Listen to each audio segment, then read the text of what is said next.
India में शादी को बहुत पवित्र माना जाता है। ये परिवार और समाज के तालमेल की नींव है, लेकिन कभी कभी ये पवित्र रिश्ता क्रूरता और उत्पीड़न से खराब हो जाता है। भारतीय कानून ने शादी में औरतों की कमजोरी को समझते हुए इंडियन पीनल कोड की धारा 496A बनाई। इस कानून का मकसद था शादीशुदा औरतों को उनके पति और ससुराल वालों द्वारा की जाने वाली क्रूरता और उत्पीड़न से बचाना। लेकिन समय के साथ इस कानून के गलत इस्तेमाल की चिंताएं बढ़ने लगी। 2017 में राजेश शर्मा बनाम उत्तर प्रदेश राज्य के केस ने धारा 496A के दुरुपयोग के मुद्दे को सामने लाया। इस महत्वपूर्ण फैसले ने सुप्रीम कोर्ट को इस कानून के दुरुपयोग को रोकने के लिए महत्वपूर्ण सुरक्षा उपाय लागू करने के लिए प्रेरित किया, साथ ही असली पीड़ितों की सुरक्षा सुनिश्चित की। ये निबंध इस मुद्दे की जटिलताओं को समझाता है। धारा 496 के दुरुपयोग, सुप्रीम कोर्ट के हस्तक्षेप और भारतीय न्यायिक परिदृश्य पर इन घटनाओं के प्रभाव की जांच करता है।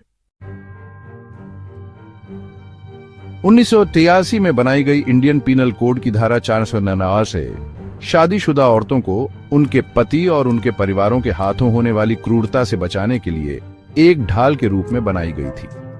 इसमें किसी भी तरह की क्रूरता को अपराध माना गया था, जिसका मकसद महिला को परेशान करना या उसे या उसके रिश्तेदारों को दहेज की मांगों को पूरा करने के लिए मजबूर करना था। हालांकि यह कानून अच्छे इरादों से बनाया गया था, लेकिन धीरे धीरे इसके दुरुपयोग की चिंताएं सामने आने लगी। ये साफ हो गया कि कुछ मामलों में धारा 496A का इस्तेमाल निजी दुश्मनी निकालने, पति और उनके परिवारों को परेशान करने और आर्थिक लाभ हासिल करने के लिए एक हथियार के रूप में किया जा रहा था। झूठे और बढ़ा चढ़ाकर आरोप लगाना आम बात हो गई, जिससे निर्दोष लोगों, जिनमें बुजुर्ग परिवार के सदस्य और दूर के रिश्तेदार भी शामिल थे, की गिरफ्तारी और उत्पीड़न हुआ। इस दुरुपयोग ने न केवल शादी की पवित्रता को कम किया, बल्कि न्याय व्यवस्था की विश्वसनीयता को भी कम किया। 2017 में राजेश शर्मा बनाम उत्तर प्रदेश राज्य का मामला धारा 496 के दुरुपयोग के बारे में चर्चा में एक महत्वपूर्ण मोड़ था। इस मामले में सुप्रीम कोर्ट ने महिलाओं को वैवाहिक क्रूरता से बचाने की आवश्यकता को स्वीकार करते हुए कानून के बढ़ते दुरुपयोग के बारे में गंभीर चिंता व्यक्त की। कोर्ट ने देखा कि धारा 496 के तहत तुरंत गिरफ्तारी के प्रावधान का अक्सर दुरुपयोग किया जा रहा था, जिससे केवल शिकायतकर्ता की बात पर निर्दोष लोगों को जेल हो रही थी। इस प्रथा के कारण अक्सर पति और उसके परिवार के सदस्यों को उचित जांच होने से पहले ही जेल में डाल दिया जाता था। कोर्ट ने न्याय के ऐसे गर्भपात को रोकने के लिए सुरक्षा उपायों की तत्काल आवश्यकता को समझा।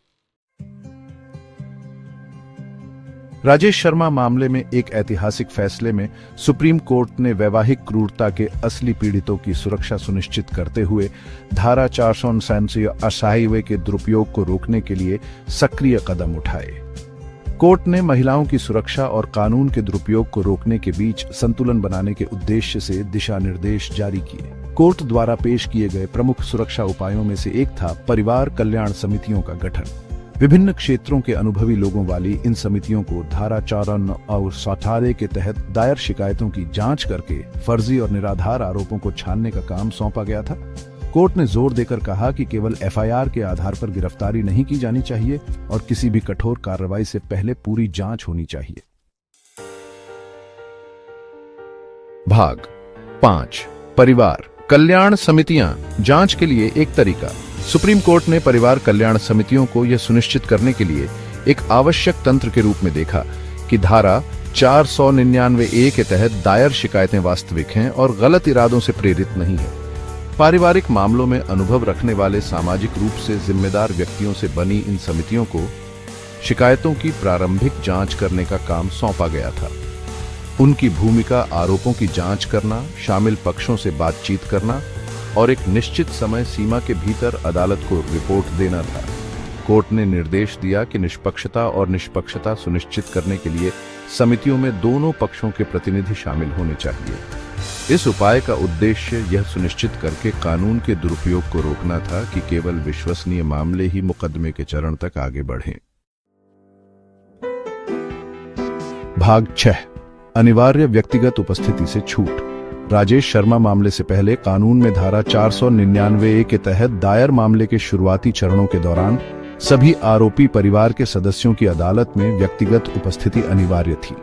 इस प्रावधान के कारण अक्सर परिवारों को, खासकर अदालत से दूर रहने वाले या बुजुर्ग या बीमार सदस्यों वाले परिवारों को काफी कठिनाई होती थी। इस प्रावधान में निहित उत्पीड़न की संभावना को पहचानते हुए सुप्रीम कोर्ट ने फैसला सुनाया कि पति और पत्नी को छोड़कर परिवार के सदस्यों की व्यक्तिगत उपस्थिति हर मामले में अनिवार्य नहीं होनी चाहिए। कोर्ट ने जोर देकर कहा कि मजिस्ट्रेट को प्रत्येक मामले के तथ्यों और परिस्थितियों के आधार पर विवेक का प्रयोग करना चाहिए। इस उपाय का उद्देश्य आरोपों का सामना करने वाले परिवारों पर अनावश्यक बोझ कम करना और उत्पीड़न के साधन के रूप में कानून के इस्तेमाल को रोकना था। भाग 7, फैसले पर पुनर्विचार और धारा 86 की शुरुआत। जबकि राजेश शर्मा मामले में सुप्रीम कोर्ट के दिशा निर्देशों का उद्देश्य धारा 499A के दुरुपयोग को रोकना था, लेकिन उन्होंने बहस और आलोचना भी शुरू कर दी।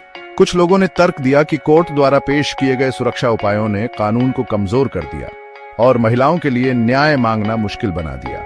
इन चिंताओं और कानून को लेकर चल रही बहस के मद्देनजर सुप्रीम कोर्ट राजेश शर्मा के फैसले की सत्यता पर फिर से विचार करने के लिए सहमत हो गया।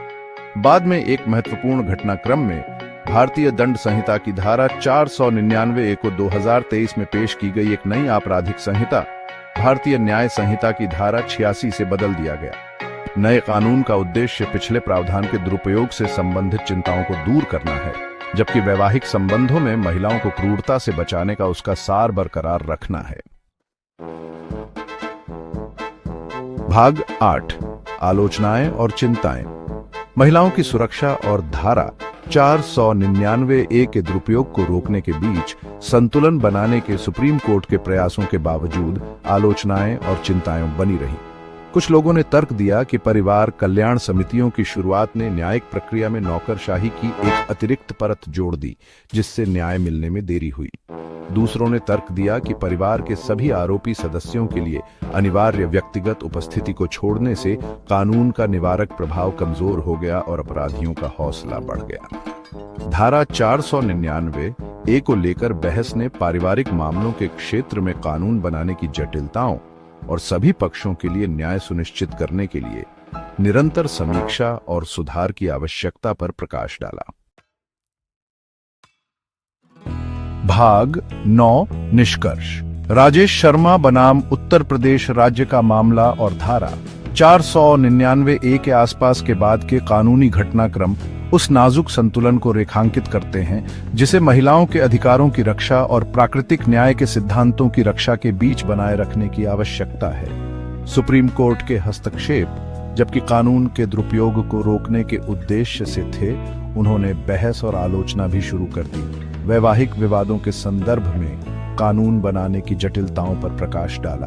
परिवार कल्याण समितियों की शुरुआत, अनिवार्य व्यक्तिगत उपस्थिति को हटाना और अंततः धारा 499A को भारतीय न्याय संहिता की धारा 86 से बदलना कानून को परिष्कृत करने और यह सुनिश्चित करने के चल रहे प्रयासों को दर्शाता है कि यह उत्पीड़न या अन्याय के साधन के बिना अपने इच्छित उद्देश्य को पूरा करता है। इस कानून का विकास भारतीय न्यायिक प्रणाली की गतिशीलता और बदलती सामाजिक आवश्यकताओं के अनुकूल होने की उसकी प्रतिबद्धता का प्रमाण है।